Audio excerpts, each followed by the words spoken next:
I actually started quite a while ago in CPAC and came here, probably made my first real political speech, and I enjoyed it so much that I came back for a second one, then a third, then I said, what the hell, let's run for president, right? And we all had to endure as I was running. So you had 17 Republicans plus me. And I was probably more of a conservative than a Republican. People just didn't quite understand that. They didn't understand it. I think now with what we've done with the judiciary and so many other things, I think they get it very well. And it's driving the other side crazy. The men and women here today are on the front lines of protecting America's interest, defending America's value, and reclaiming our nation's priceless heritage. It's true. We are reversing decades of blunders and betrayals. These are serious, serious betrayals to our nation and to everything we stand for. It's been done by the failed ruling class that enriched foreign countries at our expense. It wasn't America first. In many cases, it was America last. Those days are over, long over. When they charged 40% tariffs on our cars going into China, and we charged them nothing coming into our country. When they raised their tariff from 10% to 25% and then to 40%, and they said to me, we expected that somebody would call and say, you can't do that. Nobody called, so we just left it. And I don't blame them. We should have been doing the same thing to them, but we didn't.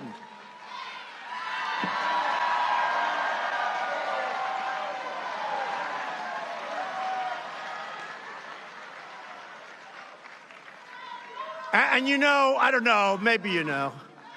You know, I'm totally off script, right? Thank you, darling. You know I'm totally off script right now. And this is how I got elected, by being off script.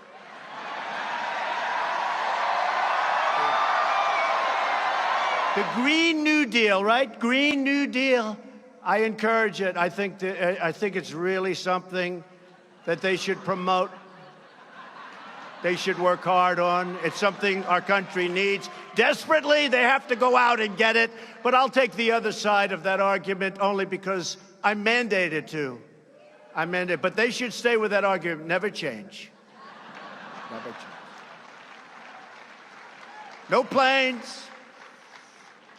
No energy. When the wind stops blowing, that's the end of your electric. Let's hurry up. Darling? Darling, is the wind blowing today? I'd like to watch television, darling. Our great First Lady always said, don't use certain words, please. I say, but the audience wanted me to do it. She said, don't do it.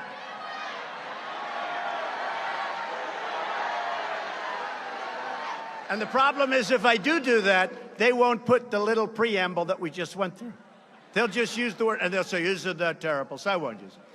I've learned, because with the fake news,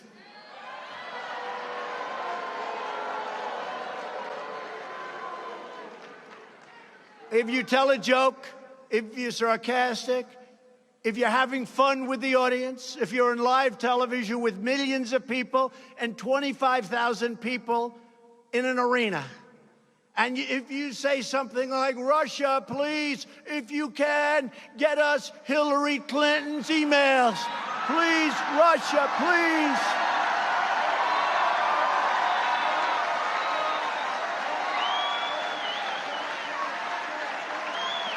Please get us the emails, please.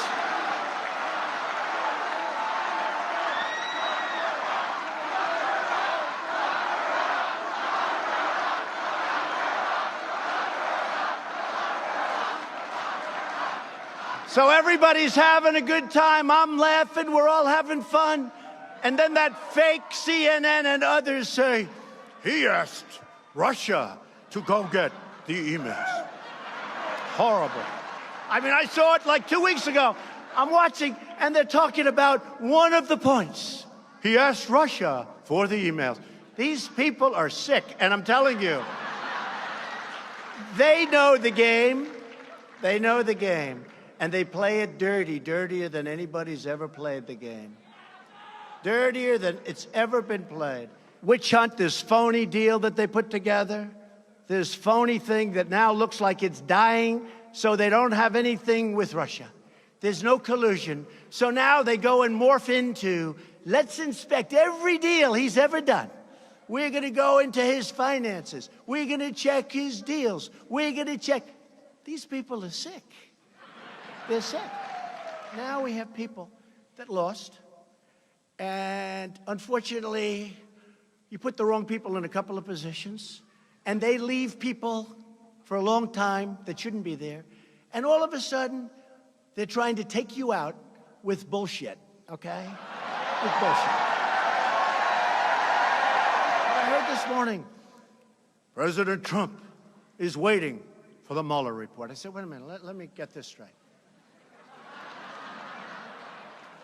So the Attorney General recuses himself, and I don't fire him.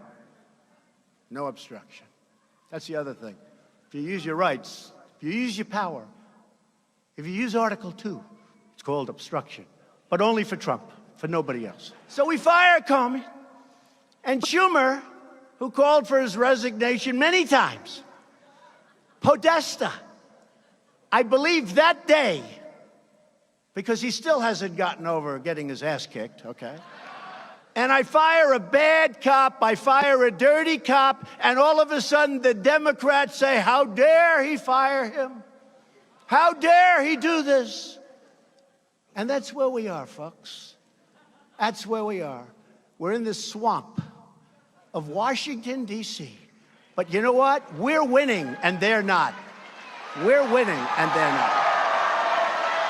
But this guy, you all know his name, very rich guy, and he has a problem with a thing called public speaking. If he has to speak to more than like 5 people, he chokes. He can't breathe, you know. Are you okay? He kills people for a living, meaning mentally and financially. But if there's like an audience of 9, it's like... So he said to me, how the hell do you do that? And I said, it's easy. And the reason it's easy, I really mean this.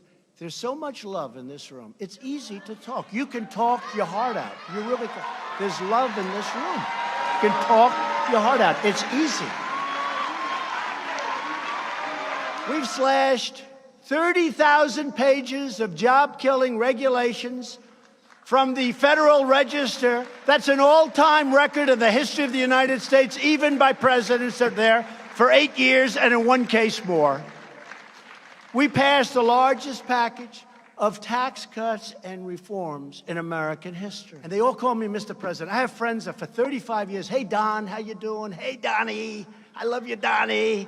For 35 years, now they call Mr. President, sir. How are you?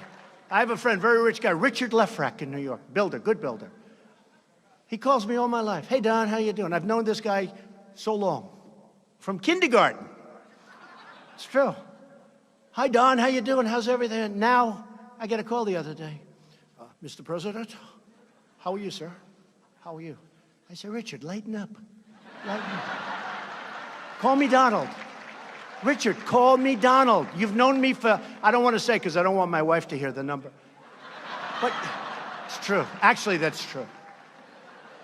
That's actually true. Richard came up. He said, I've known your husband for 65 years. I said, don't say that. I say 20, 25, 30. Don't say 65 years. But I said, Richard, call me Donald like you always do. Call me Don. Okay, Don. Okay. He gets his breath. 2 minutes later, Mr. President, But maybe that's a good thing. That's called respect for the office, right? Maybe that's a good thing, right? Many of my friends. And in the new deal with Mexico and Canada called the USMCA, it's very, very hard, prohibitively hard, for a company to fire its 4,000 workers and move to Mexico or some other location. It's now a very costly. They can do it, I guess, if they want, but it's costly. It's painful. It used to be almost, I've been talking about this for a long time. I used to say, it's almost like we're giving them an incentive to leave our country. Again, I'm for America first. That wasn't for America first. You know, I'm building the wall. We're finishing the wall. We got a lot of money. It's in the thing. We're down to 3.7% unemployment, the lowest number in a long time. But think of this. I got all these companies moving in. They need workers. We have to bring people into our country to work in these great plants that are opening up all over the place. This was not necessarily what I was saying during the campaign, because I never knew we would be as successful as we've been. Companies are roaring back into our country, and now we want people to come in. We need workers to come in, but they've got to come in legally, and they've got to come in through merit.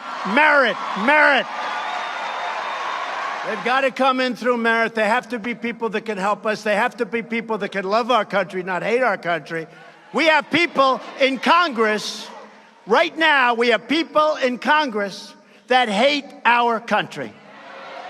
But India is a very, very high tariff nation, and they charge tremendous numbers. So they charge 100, so I say, I'm not going to charge 100, but I'm going to charge 25%. And I hear there's turmoil in the Senate because we're charging 25. So I call a couple of the guys up. I say, fellas, listen, they're charging us 100 for the exact same product. I want to charge them 25. And I feel so foolish charging 25 because it should be 100. But I'm doing 25 only because of you. I want to get your support. Sir, that's not free trade. Where do these people come from? Where do they come from? Where? Where do they come from? I need your help. I need your help, the voters' help. We can't allow a country to charge us 100%, and we get nothing for the same exact product. For one thing, they don't respect us. They think we're stupido. They don't respect us.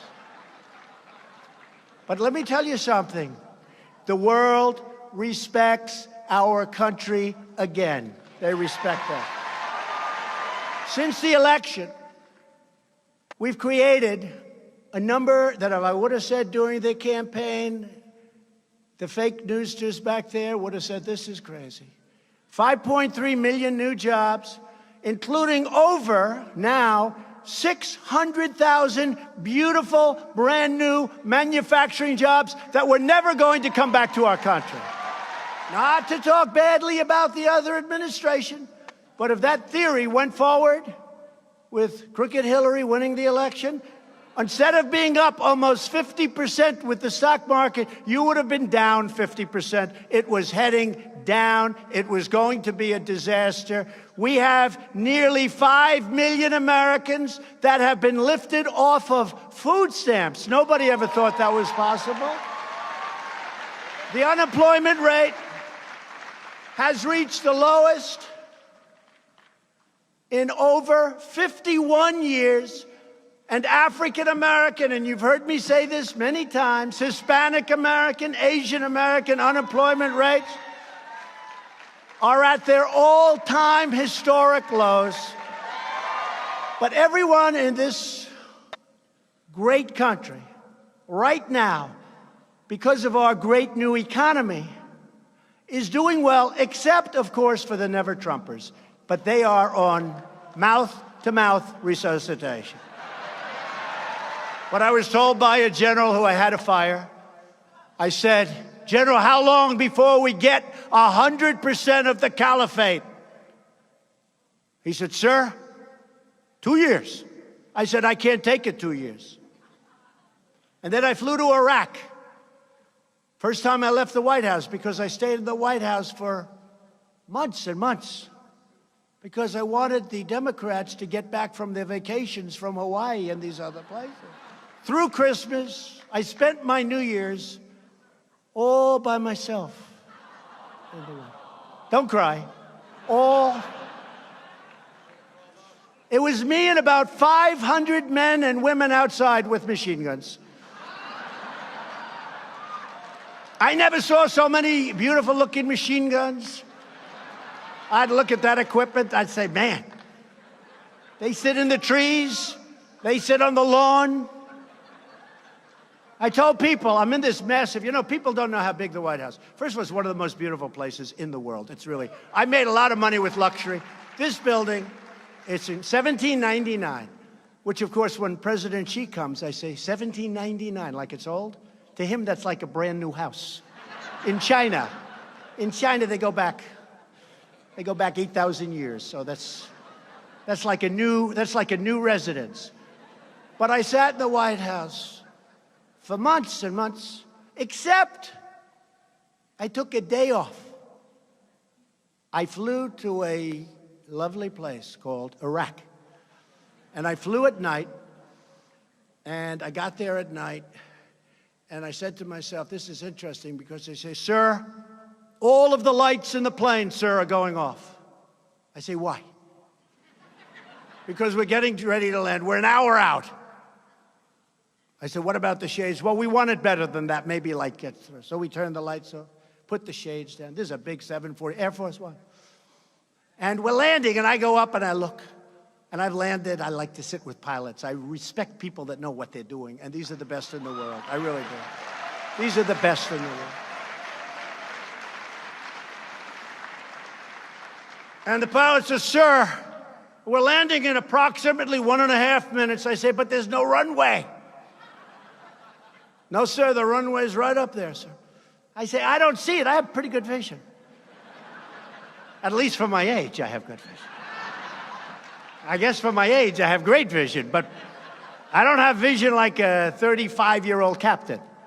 He said, no, it's right up there. I said, I'm sorry, Captain. How about this? Should we lift off and try to get Captain? There's no runway. Anyway, no, he said, right up there.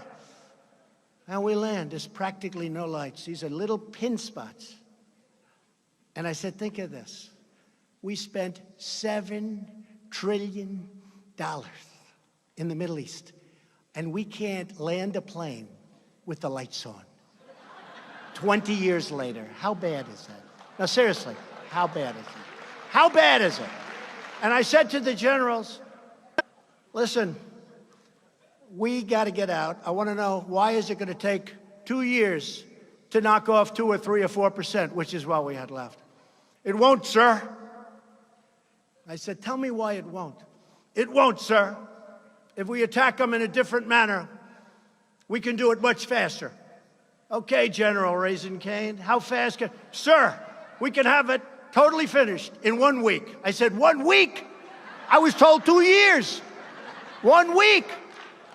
That's right, sir. We're only hitting them from a temporary base in Syria. But if you gave us permission, we could hit them from the back, from the side, from all over, from the base that you're right on right now, sir. They won't know what the hell hit them. And I said, why didn't my other generals tell me that? Why didn't they tell me that? I said, did you tell them that? Not our place to say it, sir. They come in from Washington, sir. We have to take orders. You're the first one to ask us our opinion. But incredible. What you learn from being on the site. My father was a builder. He always used to say, nobody ever got rich by sitting behind their desk. But while we're making great strides, and our country is doing as well and maybe in many ways better than it's ever done before, Democrat lawmakers are now embracing socialism. They want to replace individual rights with total government domination. I know one thing. If Mark Levin gets up and leaves, I'll finish very quickly, because then I know. But I haven't seen anyone leaving. Nobody's left. I watch those doors. Because a lot of times, well, one time the press said, people left. Yeah, you know where they went to? The bathroom, and then they came back. 2 people. They showed 2 empty seats in a stadium of 19,000. They showed 2 empty seats. The people left right in front of me. And I said, oh man, maybe this isn't a good job I'm doing. Then they came back. They went to the bathroom. And a certain fake news deal showed a picture on the front page of these 2 empty seats. They said, Trump had empty seats. We never have empty seats. Now I see these white hairs, long-time senators standing behind this young woman. And she's ranting and raving like a lunatic. And these senators, yes, I agree with this. Yes, I agree. The crazy female senator from the state of Ohio, the state of Hawaii, right? She's like a crazed person. What she said about men is so bad. What she said about men is so bad. But she's standing in the hallway. And she didn't know too much about the plan because she's, you know, she can't understand that plan. Which probably makes her smart, actually. Now, this is the senator from Hawaii, and they're saying to her, what do you think? Well, I don't know how people are going to get to Hawaii, but I'm in favor of the plan. I don't get it. I don't get it. I don't get it. So she's in favor of the plan, but you won't be able to get to, well, we can take boats, I guess. We'll go back to boats. This is the new Democrat platform for the, and I don't want to talk them out of it. I don't, I swear, I don't. This is a killer. I got to get off this subject. I want them to embrace this plan. I want them to go and sell this plan. I just want to be the Republican that runs against them. Could that be? I should have saved the Pocahontas thing for another year. Because I've destroyed her political career, and now I won't get a chance to run against her, and I would have loved it. So I do like the Green New Deal. I respect it greatly. It should be part of the dialogue of the next election. The future belongs to those who believe in freedom. I have said it before, and I'll say it again. America will never be a socialist country. Ever. But young Americans like you are leading the revival of American liberty, sovereignty, and self-determination in the face of left-wing intolerance. The anger, the unbelievable anger, I see it every day. Fortunately for you, it's mostly pointed at me. You have the courage to speak the truth, to do what is right, and to fight for what you believe, and keep doing it. We reject oppressive speech codes, censorship, political correctness, and every other attempt by the hard left to stop people from challenging ridiculous and dangerous ideas. These ideas are dangerous. Instead, we believe in free speech. There's a young gentleman. I turned on my television the other day, and I saw somebody that was violently punched in the face. Violently punched. And I said, that's disgusting. By a bully, I'd like to do a lot of things, but of course we would never do that. Because if I ever said violence, they would say, Donald Trump attacked. No, no, no. Just for the media, I'm sure he's a lovely young man. Just had a little temper tantrum. Where's Hayden? Where is he? Where is he? Hayden, come up here, please. Come on.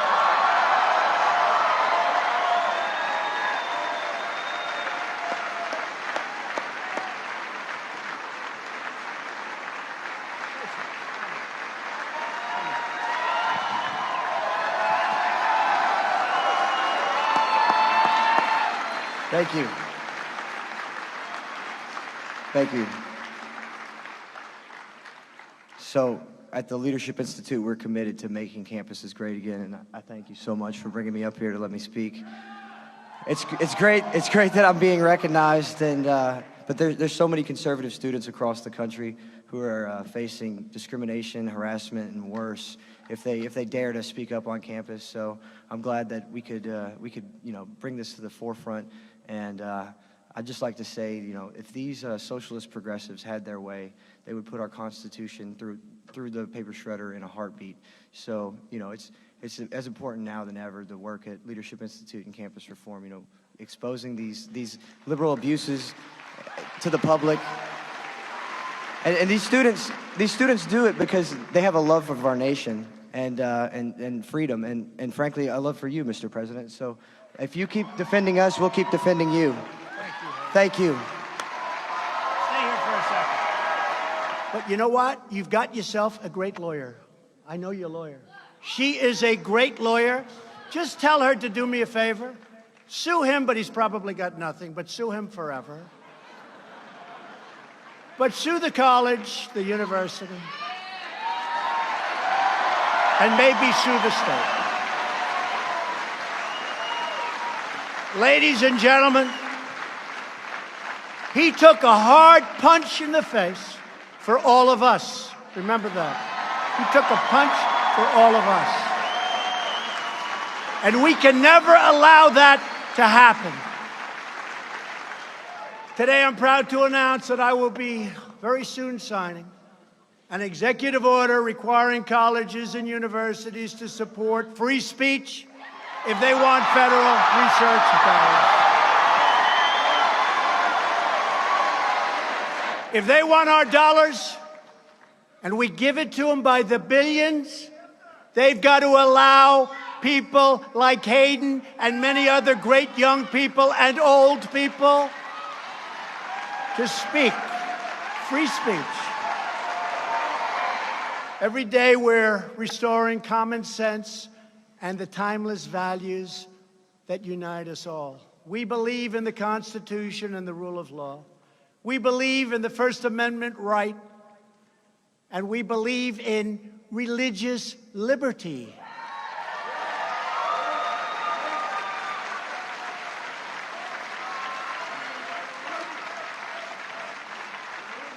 And we believe strongly in the Second Amendment and the right to keep and bear arms.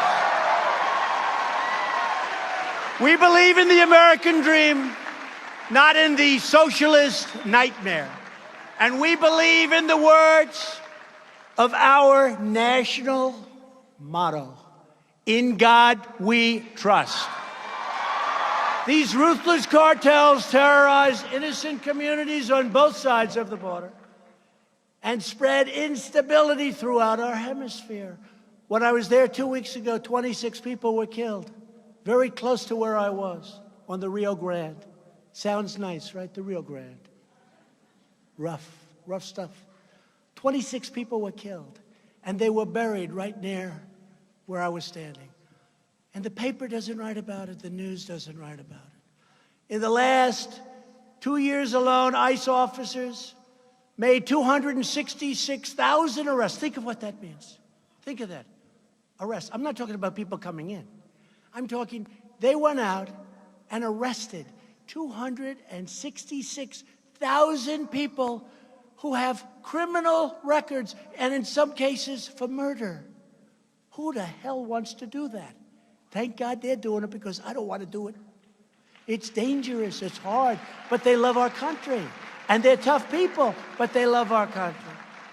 Including those charged or convicted of approximately 100,000 assaults, 30,000 sex crimes, 25,000 burglaries, 4,000 kidnappings, and 4,000 violent murders. These are people that ICE is going in and getting, and either putting in jail or ideally bringing them back to other countries and letting them put in jail, because we don't want them. We don't want to have to pay for them for 50 years. You want them to pay a price, but we don't want to have to pay for them for 50 years. And all the nonsense you hear about the people that come in illegally are far better than the people we have. It's not true, folks, okay? It's false. It's false propaganda. One recent study from FAIR, F-A-I-R, found that illegal aliens are incarcerated at 3 times the rate of legal residents. Those are the numbers. And if you look at prison population in federal prisons, these federal prisons the number is staggering. The number of illegals, far, far, far greater than any proportion of our population. But you don't hear that. You hear like these people are the greatest people in the world. Just ask the angel moms, how good are they? Those great angel moms who are treated so badly, so badly. Incredible people. But the simple reality is that every crime committed by an illegal immigrant is a crime that should never have happened in the first place. The border crisis is also a heartbreaking humanitarian tragedy. Vicious coyotes, smugglers, and human traffickers prey upon innocent women and children.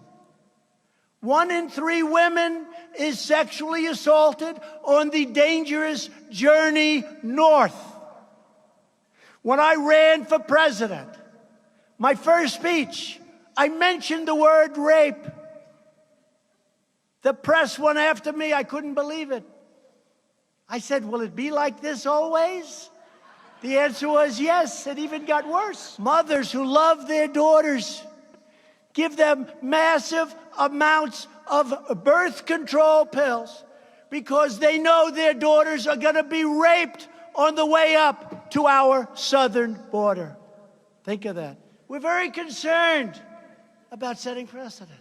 I'm very concerned with having murderers and drug traffickers and drugs and drug cartels pouring into our country. That's what I'm concerned about. And the Democrats, they're going to do whatever they do if they get into power, and it won't have a damn thing to do with whether or not we approve our national emergency. Because let me tell you, they don't like it when I say it, but we are being invaded. We're being invaded by drugs, by people, by criminals, and we have to stop it. And we want people to come in, as I said before, but they have to come in legally and with merit.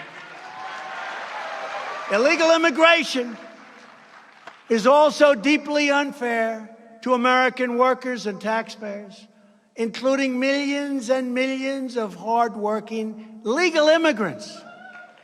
If you care about helping immigrants and care about their success, if you care about reducing poverty and raising living standards, then you must support a safe, strong, and very, very secure border. We need an immigration policy where people coming into our country can love our country and love our fellow citizens.